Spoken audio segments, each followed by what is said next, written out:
చిన్నవాడు కావచ్చు. ఇక్కడ చేస్తున్నా అందరి కోసం చూస్తాను నేను.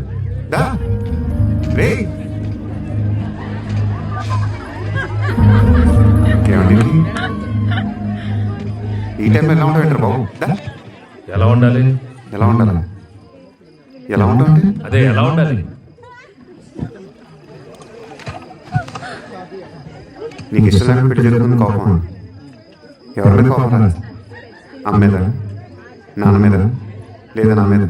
ఎవరి మీద కోపం చూపిస్తే ఎవరు ఊరుకుంటారు? మరి ఇంకేంటి? లైఫ్లో ఆ విజయవాడ వాళ్ళ గుమ్మం తొక్కడం కానీ మళ్ళీ వాళ్ళతో మాట్లాడడం కానీ జరగదు. వాళ్ళకి మనకి సంబంధం లేదంతే. అలా అన్నారా? చెప్పేది అడుగుతాను. గడ్డి గుడ్డు ఎవడు ఉండేది అడుగుతాను. ఏమన్నారా? ప్రతివాడు అడిగేవాడే. వెళ్ళారుగా, పెళ్ళిళ్ళకి వెళ్ళారు, గృహప్రవేశానికి వెళ్ళారు, పెళ్లి సంబంధాలు కూడా కుదుర్చుకున్నారు. ఎవరు పెళ్ళి? మంచి చెల్లి పెళ్ళి కానీ బయట వాళ్ళు ఏమన్నా?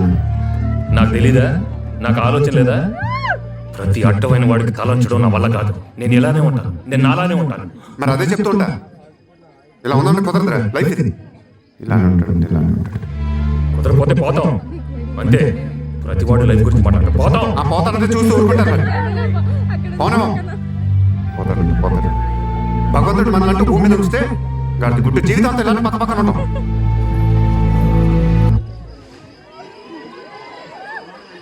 సరే మనసుని పెట్టుకో. నువ్వు వెళ్ళు. రారా బాబు, నువ్వు వెళ్ళు. నీతో ఎదురు వచ్చిందిరా బాబు. ఇలా ఉంటే రారా. మనకు 100 ఉంటాయి. బయట నువ్వు తక్కువైపోతాం. రారా బాబు. రే, నాకు నీలాగా నటించడం రాదు. నువ్వు వెళ్ళు, నువ్వు వెళ్ళి నాటకాలు వేసుకుపో.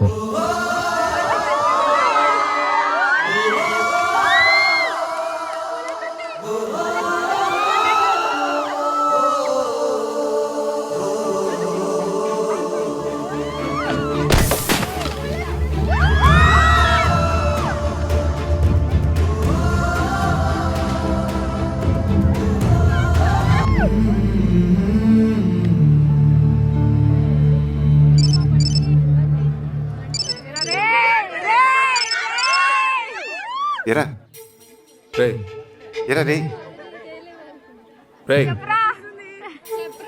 వినపడుతుంది చెప్పరా బాబు. నువ్వు నేను నువ్వు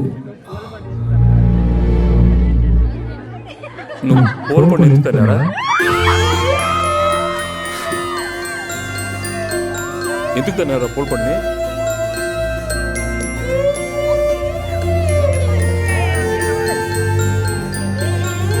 ఎక్కడున్నారా రే? ఎక్కడున్నారా? ఇక్కడే వచ్చేస్తున్నా.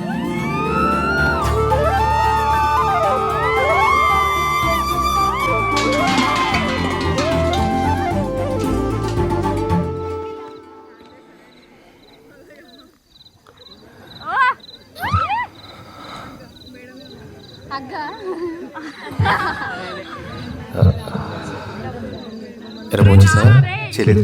ఆకలి దంచేస్తుంది. ఎలుబోంచి